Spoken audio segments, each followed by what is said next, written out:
Hello and welcome to True Crime Rocket Science, the most authentic voice in true crime.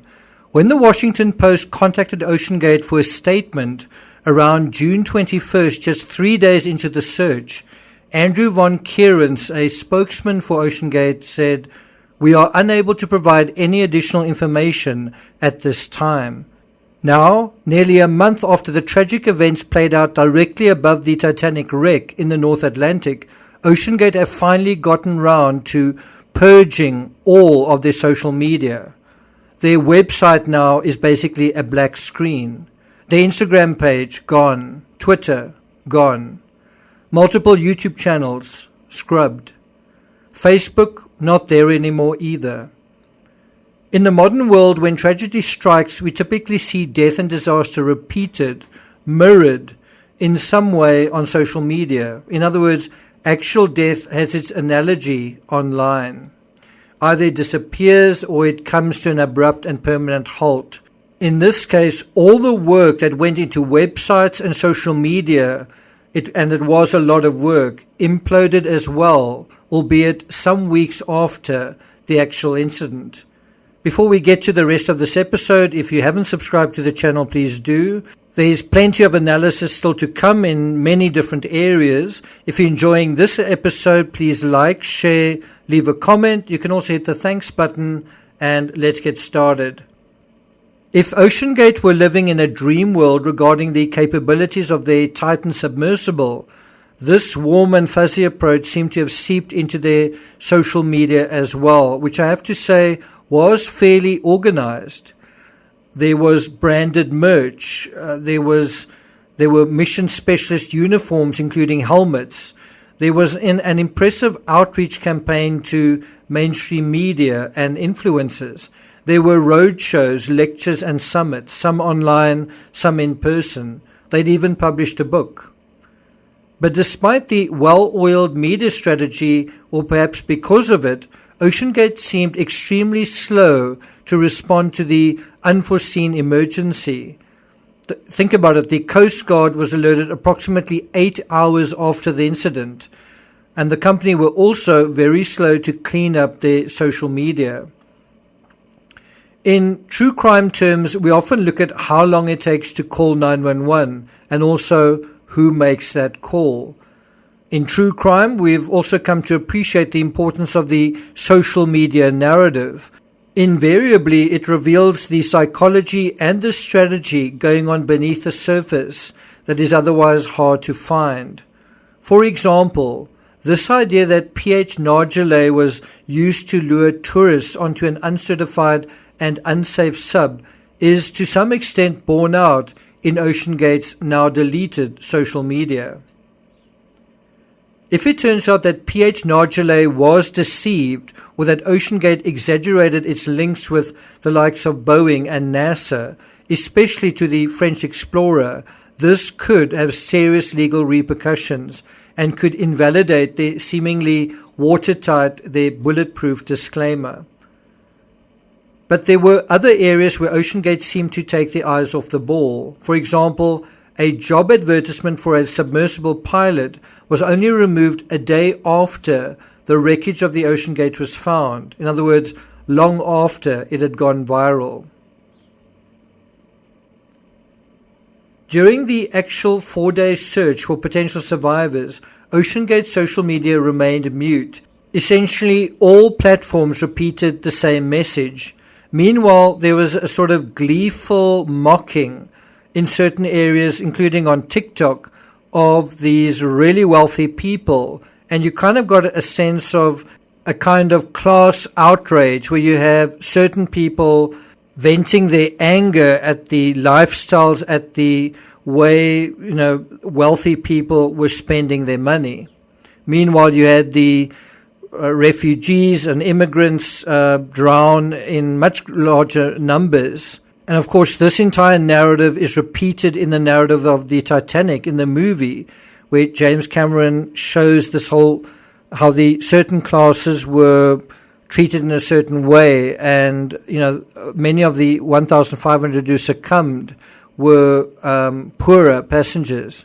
But that wasn't the case on the Titan submersible. And I think that narrative is also one worth looking into. There's an excellent article in the LA Times describing this exploitative coverage, particularly on TikTok, Twitter, and Instagram. Quote, "Gleeful best describes the tenor of many posts, which include making fun of the video game controller used to pilot the Titan, laughing at the billionaires inside the submersible, jokes about the effects of lack of oxygen on the human psyche, or substituting fart sounds for the knocking sounds that rescuers apparently heard underwater," end quote. And so I think it's interesting why this particular tragedy has resonated with the public at large, but in very different ways. But coming back to the theme of this particular episode, perhaps the most critical deletion was the first one, a statement on their website in their own words explaining why Titan isn't classed. Fortunately, I managed to get a screen grab of it early on before it was removed. And this was one of the first things that they scrubbed from their social media. Unfortunately, I didn't get the whole article. Fortunately, though, eagle-eyed reporters such as someone from the Washington Post and the Insider did. Not that it's a secret by any means, but the now deleted blog post admitted Titan did not undergo a classification process. According to the section in the Washington Post article dealing with this, quote, "In 2019, the company published a blog post titled, 'Why Isn't Titan Classed?' In it, the company said most marine accidents were the result of operator error, not mechanical failure." Well, do you think that that was the case here? Quoting from the blog post, quote, "As a result, simply focusing on classing the vessel does not address the operational risks. Maintaining high-level operational safety requires constant committed effort and a focused corporate culture, two things that OceanGate takes very seriously and that are not assessed during classification," end quote. And so that is an open question. Did OceanGate truly maintain the high level of operational safety? Was there a constant committed effort to be safe? And I suppose you could answer that in a certain way, yes, in terms of a lot of other things like wearing a hard hat on deck. But that is already taking it as a given that the hull was safe. And so it's particularly in that area, were the safety protocols professional? Were they reasonable? Or weren't they? Now, if the post was still up, I'd be interested to scan through it and to see whether Boeing or NASA is name dropped at any point, as it often seemed to be when questions arose around safety and certification, and when the company needed to sort of reinforce the notion that it was safe.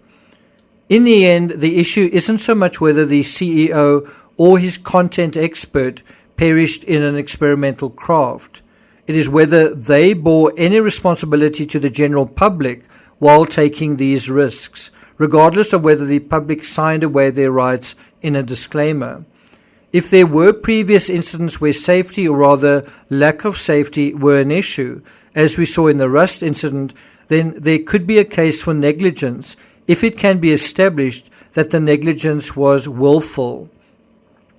Part of the answer to that question, which is a legal question, may lie in OceanGate's communications, the emails, the blogs, the public relations, the ordinary explanations repeated to prospective tourists on the submersible, and also the many interviews given by their CEO, Stockton Rush.